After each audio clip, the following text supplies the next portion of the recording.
하나님 말씀 봅니다. 구약 다니엘서 6장 1절부터 10절까지 교독합니다. 구약 성경 1242면입니다. 다니엘서 6장 1절로 10절입니다. 우리 교독하겠습니다. 다리오가 자기의 뜻대로 고관 120명을 세워 전국을 통치하게 하고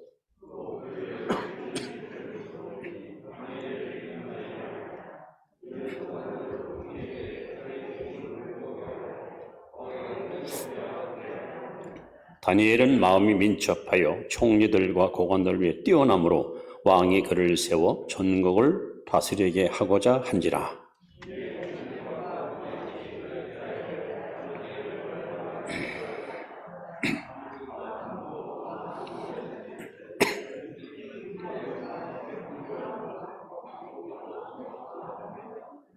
그들이 이르되 이 다니엘은 그 하나님의 율법에서 근거를 찾지 못하면 그를 고발할 수 없으리라 하고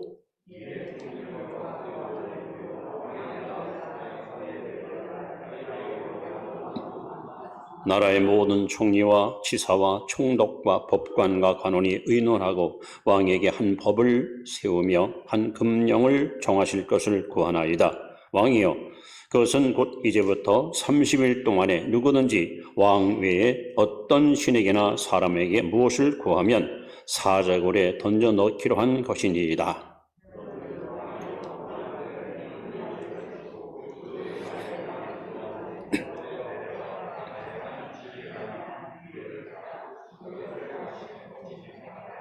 이에 다리오 왕이 조서에 왕의 도장을 찍어 금령을 내니라.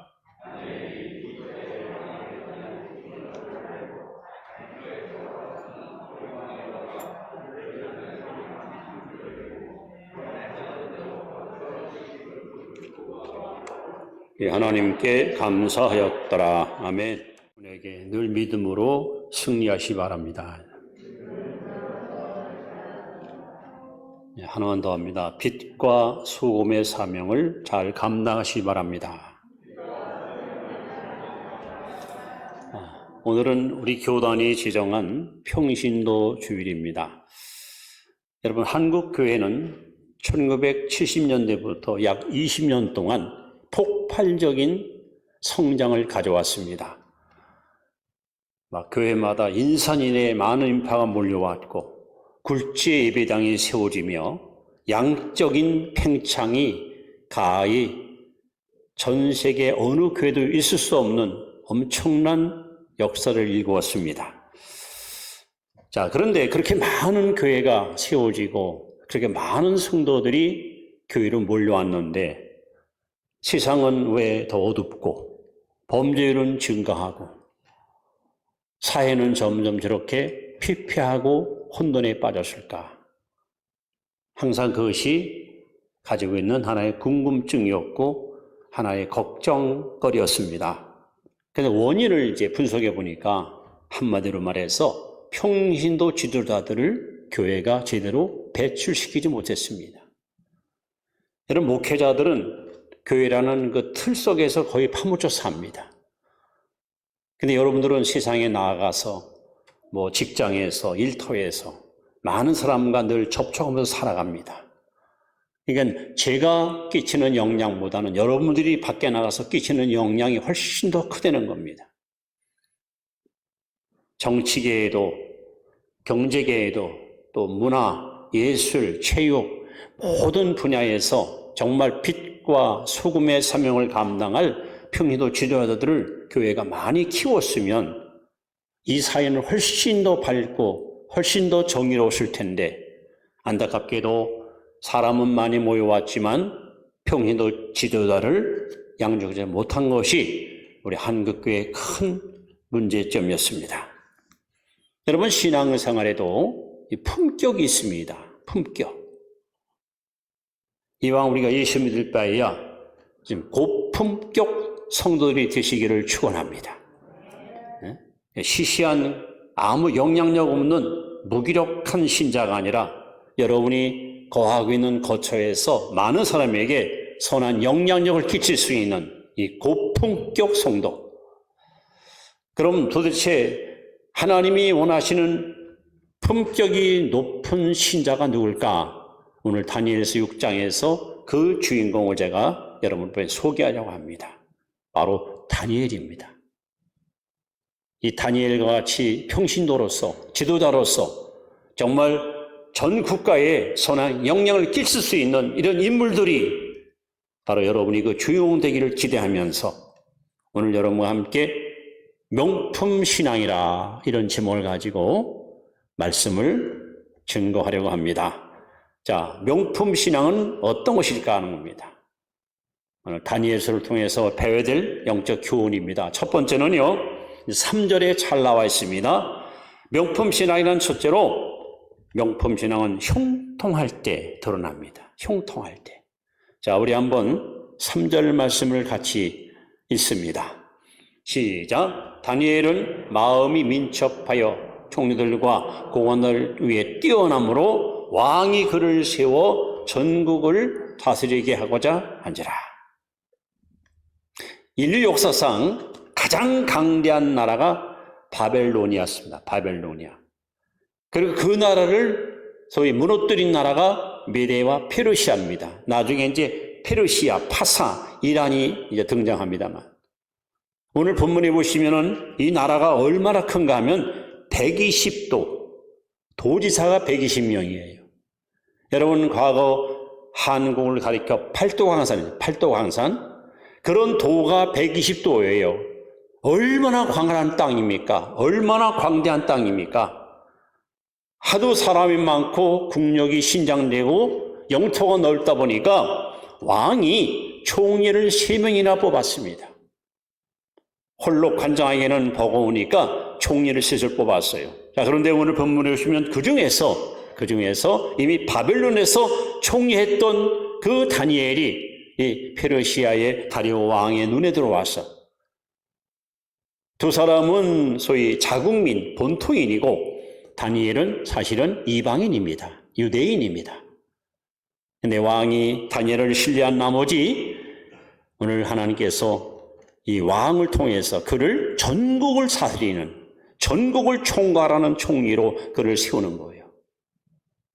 한마디로 다니엘은 외국의 포로로 잡혀가서 나라 잃은 서러운 민족이었지만 그래도 불구하고 그 강대한 바벨론 제국 또 페르시아 제국의 여러분 총리였죠. 수석 총리. 왕인 다음으로 최고의 권력과 최고의 명성을 한 손에 움켜뒀던 사람이 바로 다니엘입니다. 다니엘은 비록 내 나라를 멸망시킨 적국의 나라였지만 그들을 증오하거나 그들을 배척하지 않고 오히려 더 정직하고 진실되게 국정을 잘 이끌고 그렇게 섬기며 성도의 본을 보였기 때문에 왕을 비롯한 대신과 온 백성들이 다니엘을 존경했고 따랐고 그의 말은 그야말로 큰 영향력을 끼칠 수가 있었습니다. 오죽하면 여러분 다리오 왕이 다니엘을 신뢰한 나머지 자국민보다는 외국인이었던 다니엘에게 수석 총리를 맡겨서 그 광대한 나라를 다스리도록 배려해 줬겠습니까? 한마디로 다니엘은 매일매일 성공, 형통, 승승장구하는 형통한 복을 누렸습니다. 보통 사람들이 힘없고 연약하고 혹은 가난하고 병들고 이럴 때는 하나님 앞에 간절히 도움을 청합니다. 하나님 도와주세요. 너무 힘듭니다. 하나님 제발 좀 저를 붙잡아 주세요. 너무 제가 지쳐 있습니다. 근데 사람들이 좀 부해지면 한마디로 등 따숩고 배 따숩고 여유가 생기고 풍요로운 은혜를 맛보게 되면 이상하게 신앙이 변질되고 하나님 제일주의 신앙이 자아중심으로 빠지게 돼서 이제는 자만심에 빠지는 대부분 사람들이 그렇게 넘어집니다. 근데 다니엘은요 오히려 형통할 때, 성공했을 때 승승장구할 때 하나님 앞에 더 겸손한 믿음을 지켰다는 겁니다. 이게 쉬운 일이 아니거든요. 여러분, 대부분의 신자들이 언제 무너지고 언제 흔들릴까요? 어려울 때가 아니에요. 고난당할 때가 아니에요. 그야말로 성공했을 때, 정상에 올라갔을 때, 하는 일마다 형통하고 잘 풀릴 때, 이때가 정말 조심해야 됩니다. 고린도서 10장 12절에 보시면 그런즉 섰다고 하는 자는 넘어질까 조심하라. 자, 성경에서 그 예를 우리는 많이 볼 수 있습니다. 우리 여호수아 6장에 보시면 이스라엘 백성들이 광야를 지나서 이제 가나안에 입성하는데 제일 먼저 여리고성과의 전쟁이 벌어집니다. 이 여리고성은요, 난곡불랑의 성입니다. 절대로 무너지지 않는 견고한 성입니다.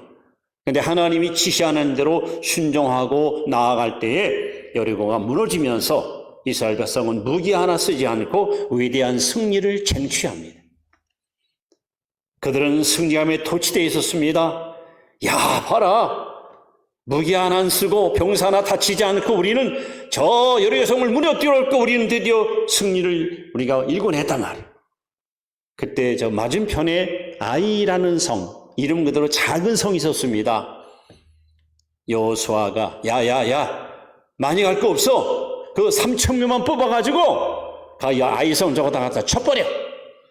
그야말로 아주 엄청난 자만심에 빠져가지고 저까지까지면 여리고서 눈물을 흘렸는데 아이성쯤이야 하고 전쟁했거든요. 근데 이 전쟁에서 보기 좋게 패하고 말았습니다. 여러분, 자만하면 무너지는 거예요. 야, 나니까 하지 누가 하겠어? 내니까 이만큼 이렇지 누가 일구겠어? 이게 사람이 높아질 때가 위험할 때입니다. 다니엘은 그럴 수 있는 가능성이 충분히 있었지만 그는 한 번도 자기를 드러내지 않아요. 철저하게 겸손하게 성실하게. 어리 그뿐입니까? 여러분, 다윗 왕 보십시오. 다윗은 평생에 거의 군복을 입고 살았습니다. 평생에 전쟁을 많이 치렀습니다. 모든 전쟁에 선봉대장으로 나서서 나를 따르라 하고 백전백승의 그야말로 위대한 승리의 왕이었습니다. 그런데 어느 날 다윗 따지 않게 오후 늦게까지 낮잠을 잡니다. 긴장을 풀고 태만에 빠져서 낮잠을 푹 즐기다가 해가 거의 서서로 뉘어뉘어 넘어갈 즈음에 자리에 일어나서 기지개를 펴고 베란다를 걷다 보니 한 여인이 목욕하는 것을 목도합니다. 갑자기 마음에 흑심이 생깁니다. 저기 저 여자가 누군지 한번 알아봐라. 자기 부하인 우리아의 아내인데, 충성스러운 군인의 아내인데, 다윗은 자기 후궁이 있잖아요. 궁궐에 많은 여자들이 있잖아요. 남의 아내를 권력을 남용해서 뺏어다가 자기 여자를 삼습니다. 왜 다윗이가 이렇게 무너집니까? 태만할 때,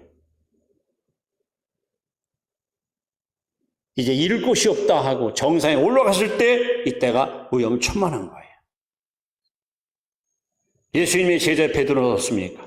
만찬자리에서 주님이 슬픈 어조로 오늘 밤 너희들이 나를 떠날 것이다 할 때에 베드로가 선생님, 모두가 다 선생님을 버릴지라도 나는 선생님과 함께 감옥에도 죽는데도 같이 할 겁니다. 호언장담했어요. 큰 소리 쳤어요. 근데 불과 몇 시간 만에 계집아이 앞에서 나 예수 몰라. 저자는 저주받아 마땅하지. 주님을 배신하고 도망가고 말았습니다. 모든 실패의 원인은요, 자만하면, 성공하면, 정상에 올라가면 사람 무너지는 거예요. 근데 오늘 다니엘은 아니에요.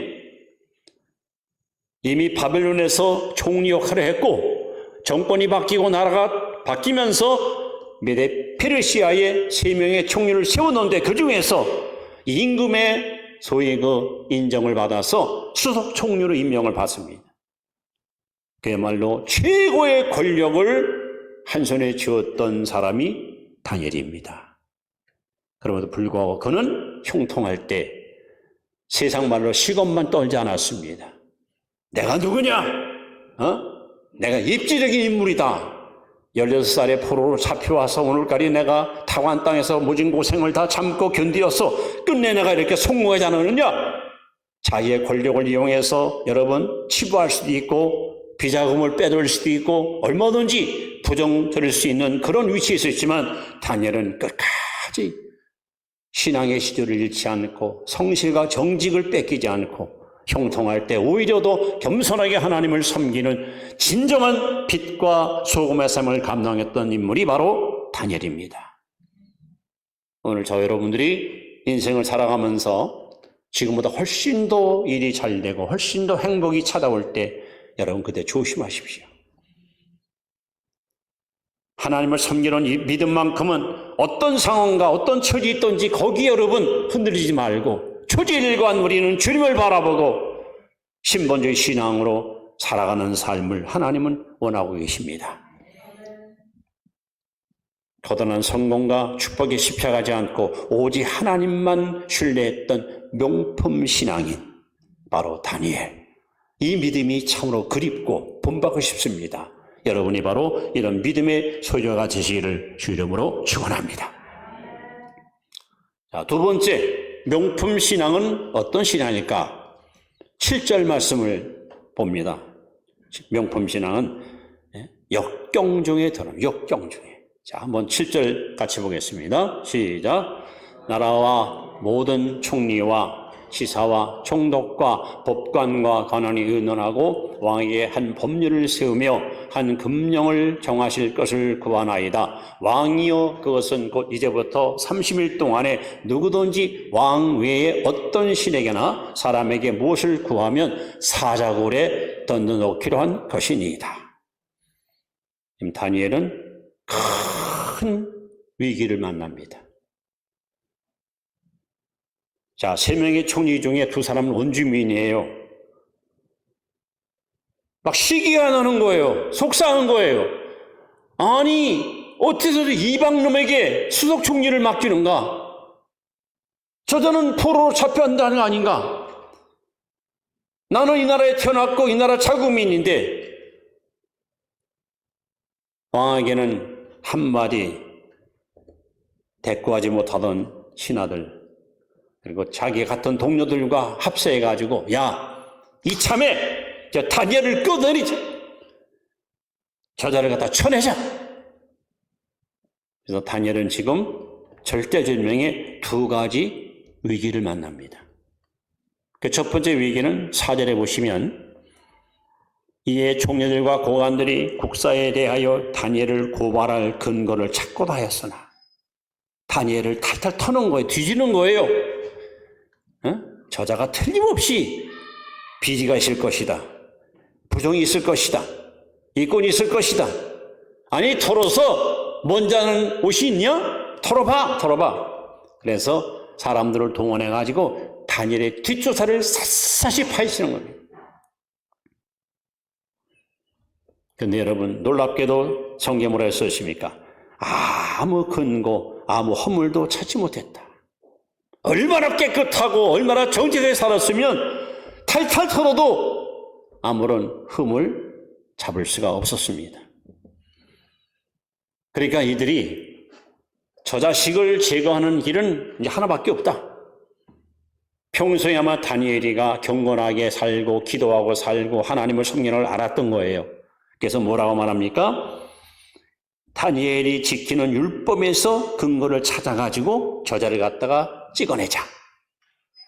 해서 법률을 제정합니다. 그 법률 내용이 바로 우리 7절에 나옵니다. 왕에 찾아가서 폐하, 우리는 폐하 때문에 부경화를 누리고 살아갑니다. 이 나라에는 폐하 외에는 다른 신도 없고 폐하야말로 위대한 우리의 군주이십니다. 폐하, 오늘부터 30일 동안 이 땅에 폐하 외에 다른 누구에게 기도하는 사람 혹은 절하는 사람이 있으면 사자굴에다가 집어넣는 법령을 가져왔습니다. 어서 여기다 어인을 찍어주십시오. 다리오 왕은 그들의 말만 듣고 도장을 찍어서 법령을 공포합니다. 페르시아 제국의 법령은 왕이 일단 공포해버리면 왕도 변개 못합니다. 반드시 지켜야 되고 어길 때는 처벌을 받습니다. 이제 다니엘은 어김없이 사자밥이 될 수밖에 없는 절대절명의 위기를 만납니다. 근데 다니엘은 이미 다니엘서 1장에서도 16살 포로로 잡혀왔을 때에 우상 앞에 들었던 재물을 먹으라고 주는 걸 거절했었습니다. 우리는 하나님을 섬기는 하나님의 자녀로서 우상 앞에 바친 재물은 절대로 부정한 것을 먹을 수 없다. 그러면서 목숨 걸고 신앙을 사수하고 신앙을 지켰던 사람이 다니엘입니다. 그런데 노년 시절에 와서 또 다른 위기를 맞는 거예요. 어릴 때도 어려움을 당했지만 이번엔 더 큰 위기를 만납니다. 자, 그런데 다니엘은요, 이런 위기를 만날 때 어떻게 했습니까? 도피했습니까? 나살길 찾아서 여러분 어떤 탈출구를 쫓아다녔습니까? 오늘 다니엘은 오히려 역경 가운데, 고난 가운데 명품 신자답게 그의 놀라우신 인격과 신앙이 돋보이는 멋진 성도의 모습을 우리에게 보여주고 있습니다.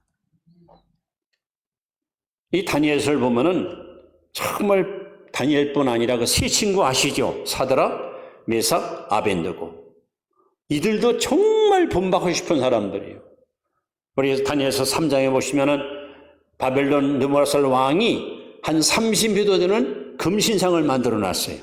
그리고 바벨론 제국 모든 백성에게 여기 와서 참배하라, 엎드려 절하라. 왕의 명을 거역하는 자는 저 불구덩이에 집어넣겠다고. 누가 감히 거역합니까? 모든 신하들이 오해를 마치고 몰려와서 신상 앞에 엎드려 절하고 경배합니다. 근데 여러분, 사드락, 메삭, 아벤느고는 그 당시 직분이 도리사예요. 도리사면은 그 도를 대표하는 인물 아닙니까? 근데 그들을 미워하는 정적들이 박명록의 이름이 없으니까 이들을 고발해버린 거예요, 왕에게. 왕이 화가 났어요. 감히 도리사가 왕의 명을 거역해? 그들을 당장 포박해 끌고 와라. 그리고 본원 앞에서 사드락, 메삭, 아벤느고야, 너희들이 이 신상 앞에 절하지 않았다고? 내 말을 거역했다고? 사실이냐? 이제라도 내 본원 앞에서 순종하면 목숨을 살려주겠다 하고 회유를 합니다. 그때 여러분, 사드락, 메삭, 아벤느고가 고백한 말 기억나십니까? 왕이여, 그럴 필요가 없나이다. 단호합니다. 우리는 하나님 한 분 외에는 그 누구에게도 엎드릴 수 없고 경배할 수 없고 예배할 수 없습니다. 그리고 또 한마디 합니다. 왕이여, 왕께서 만일 우리를 저 불 속에 집어넣을 것이면 우리가 섬기는 하나님이 우리를 살려내실 것입니다. 그 다음은 유명한 고백이 있죠. 한번 따라합시다. 그리 아니하실지라도. 참 이 고백이 기가 막힌 거예요. 그리 아니하실지라도 내가 섬기는 하나님이 우리를 위기에서, 죽음에서 건져주지 아니할지라도, 목숨 걸고 섬겼던 하나님이 우리를 이 고통에서 해방시키지 아니할지라도, 하나님은 하나님이시기에 우리가 죽고 사는 것 상관없이 모든 영광과 존귀와 찬양을 하나님이 받으셔야 됩니다 말이에요. 얼마나 아름답고 멋진 명품 신앙입니까? 좋은 친구이시니까 다니엘도 힘을 얻었겠지요. 그래서 오늘 다니엘 6장에서 다니엘은 최대 위기를 만납니다. 큰 시련을 만납니다. 그런데 과연 그의 믿음은 위기 속에서 여러분 드러난 거예요. 하나님은 종종 저와 여러분들의 믿음을 키질하십니다. 가을 되면 농부들이 키에다가 곡식놓고 까불어서 쭉정이 날아가고 알곡을 모아오듯이 종종 여러분의 믿음을 하나님이 까불러 보십니다. 이 고난이라는 풀무불사에 우리를 집어넣습니다. 여러분, 진짜 금인지 가짜 금인지 불 속에 지문은 금방 드러납니다. 내 믿음이 진짜인지 가짜인지 알곡인지 쭉정인지 시련을 당해보면 여러분 드러납니다. 여러분이 진정한 하나님의 자녀고 이 시대의 명품 신앙이라면 내 삶에 어떤 고난과 어떤 역경이 와도 초지일관 하나님을 섬기는 믿음만큼은 절대 흔들림 없이, 그래서 이사야 26장 4절에 보시면 주께서 심지한 자를, 심지가 견고한 자를 평양에서 평안으로 지키시나니 이는 저가 하나님을 의뢰합니다. 하나님은 심지가 견고한 신자를 원하십니다. 여러분의 믿음의 심지가 튼튼해서 누가 와서 아무리 흔들어도 치우치거나 요동치지 않고 믿음의 주 원죄이신 예수를 바라보고 표대를 향하여 안만하게 나아가는 용맹스러운 믿음의 용사들이 되시기를 축원합니다. 그래서 명품 신앙은 역경 중에 드러나는 거예요. 또나 단에게 배워야 될 세 번째 명품 신앙은 일관성 있게 드러납니다. 일관성 있게. 자, 우리 10절 말씀을 다시 보세요. 아주 중요한 말씀입니다.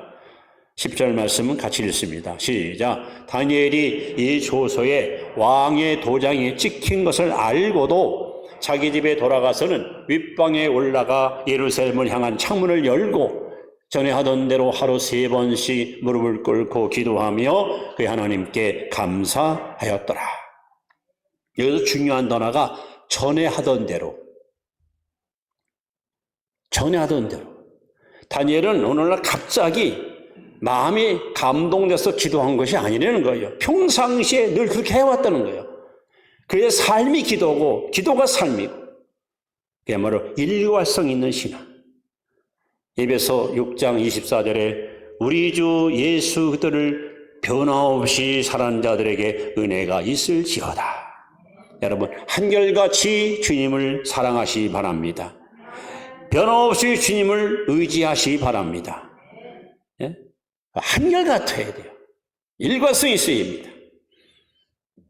그래서 여러분, 일관성 있는 신자는, 일관성 있는 명품 신자는 여러분 하나님이 가장 기뻐하는 신앙의 모습인데, 어떻게 다니엘이가 전에와 같이 똑같이 형통할 때도 그 모습, 역경 속에도 그 모습, 그야말로 마을 어귀에 있는 큰 느티나무처럼 아무리 비바람 몰아치고 찬설이 내려도 흔들리지 않는 뿌리 깊은 나무처럼 다니엘은 그 믿음이 하나님께 뿌리를 받고 있었기 때문에 형통해도 언제나 그 모습, 역경에도 언제나 그 모습. 여러분, 하나님은 이렇게 한결같은 신앙의 사람을 원하고 찾고 계십니다. 그럼 다니엘이가 뭐 특별한 사람이기 때문에 이렇게 일관성 있는 명품 신앙이었을까요? 아닙니다. 성경에는 어느 누구도 위대한 사람은 없고 어느 누구도 하나님 도움 없이는 큰일을 행하지 않았습니다. 그럼 다니엘이가 이토록 일관성 있는 신앙을 유지했던 비결이 뭘까? 그 비결이 오늘 6장에 잘 나와 있습니다. 먼저는 3절에 보시니까 다니엘은 마음이 민첩하여 이랬거든요. 민첩하다 하는 이 말은 놀라운 영을 소유하였다. 우리말로 말하면 성령 충만했다. 성령의 지배를 받았다는 거예요. 여러분, 성령의 지배받고 사시기 바랍니다. 성령이 지배하면요, 여러분 신앙 흔들리지 않아요. 요동치지 않아요. 아무리 형통해도 아무리 성공해도 건방 떨지 않아요. 아무리 고난하도 낙심하지 않아요. 왜? 성령이 붙잡아주고 있으니까. 하나님 능한 손이 지켜주니까. 다니엘은 그야말로 성령의 사람이었습니다. 또 4절에 보시면 정적들이 고발할 근거를 찾으려고 막 기수했습니다. 그런데 아무 허물도 찾지 못했다. 한마디로 다니엘은 순결한 사람이에요. 순결한 사람. 영혼이 때가 묻지 않았어. 오염되지 않았어요. 여러분, 하나님은 마음이 청결한 자가 복이 있다고 말씀했습니다. 그들은 하나님을 볼 수 있습니다. 하나님께 쓰임 받습니다. 여러분, 청결한 마음을 항상 유지하고 사시기 바랍니다. 더 나아가서 4절 하반절에 보시면 여기 보면 충성되어, 그가 충성되어. 이게 여러분 쉬운 말 같잖아요. 지금 바벨론의 포로로 잡혀 내 나라를 멸망시키고 부모 형제를 죽이고 원수의 나라예요. 그런데 가서 왜 충성합니까? 예? 적당히 그냥 눈 가리고 아우는 쉬다가 보는 앞에서는 잘한 척하다가 돌아서면 우리 민족의 원수, 우리 민족을 짓밟은 이 못된 나라 망하라. 이게 정상 아닙니까? 근데 다니엘은요, 바벨론으로 포로 잡혀갔고 정권이 바뀌고 나라가 바뀌었지만 한결같이 충성했던 거예요. 이게 진짜 신자의 모습입니다. 이러면요, 안 믿는 사람도 감동받습니다. 그러니까 다리오 왕이 다니엘을 신임한 이유가 그거예요. 아니, 저 사람은 유대 땅에서 포로로 잡혀온 자인데 어떻게 내 나라 아닌 남의 나라에 와서 저렇게 총리직을 성실히 수행할까? 이게 너무 존경스러웠던 거예요. 그러니까 수석 총리를 맡긴 겁니다. 뿐만 아니라 10절에 보시면 여러분, 다니엘은 조소의 왕의 도장 찍은 걸 알고도, 이게 무슨 얘기예요? 알고도 뭐예요? 내가 기도하면 죽는다, 이거 알아요. 기도하다 들통나면 사자법 된다, 이걸 알아요. 그런데 다니엘은 포기합니까? 기도 중단합니까? 더군다나 여러분, 창문을 활짝 열어놓고 2층에서 예루살렘을 바라보고 기도했다는 거예요. 보통 사람 같으면 문을 꽉 걸어 잠그고 커튼 치고 이불 뒤집어 쓰고 속으로 기도했을 텐데 다니엘은 조금도 굴하지 않고 창문 열어놓고 아주 늘 하던 대로 하루 3번씩 하나님께 기도하고 하나님께 감사하고요. 예? 이 경건한 삶을 살아요. 경건. 이 하나님이 좋아하지 않을 수가 없지요. 그리고 읽지 않았습니다만 23절에 보시면 그가 자기 하나님을 믿음이었더라. 다니엘은 믿음의 사람이었습니다. 한마디로 다니엘은 우리가 본받고 싶은 명품 신앙의 사람입니다. 명품 신자입니다. 제가 지난주간에 신문을 보다가 마음이 왠지 막 뿌듯한, 참 대단하다, 감동인 글을 읽었습니다. 여러분도 보셨겠지만은 우리나라 현대 자동차에서 만든 제네시스라는 그 자가용이 미국에서 1등을 했어요. 미국에서 그냥 까다롭게 안전검사를 하거든요. 충돌 시험하고 다 성능을 다 주면는데 최고의 세계 굴지의 자동차를 다 물리치고 1위에서 1등 했어요. 명품 그냥 자동차가 된 거예요. 그래서 끝나요. 유럽에서도 똑같이, 유럽에서도 그 유수한 나라, 독일, 프랑스, 이탈리아 이 나라를 지치고 한국의 현대자동차 제네시스가 1등 했어요. 그 기사 보니까 마음이 물건 하나 잘 만들어도, 명품 소리만 들어도 이게 막 그 회사가 달라지고 국적이 달라지는데, 오늘 저와 여러분들이 명품 신자가 되면 교회 의상이 달라지고 기독교가 달라지고 하나님의 영광이 나타나지 않겠습니까? 여러분, 다니엘을 내 신앙의 모델로 삼으시고 나도 이왕 예수 믿는 거 명품 신앙이 되자. 별 볼 일 없는, 정말 영향력도 없는 그런 무기력한 신자가 아니라 명품 신앙이 되어가지고 여러분의 말 한마디, 여러분의 행동 하나가 많은 이웃들에게 감동을 주고 그들의 마음을 움직일 수 있는 이런 명품 신앙의 주인공으로 살아가기를 축원합니다. 그래서 제가 마지막으로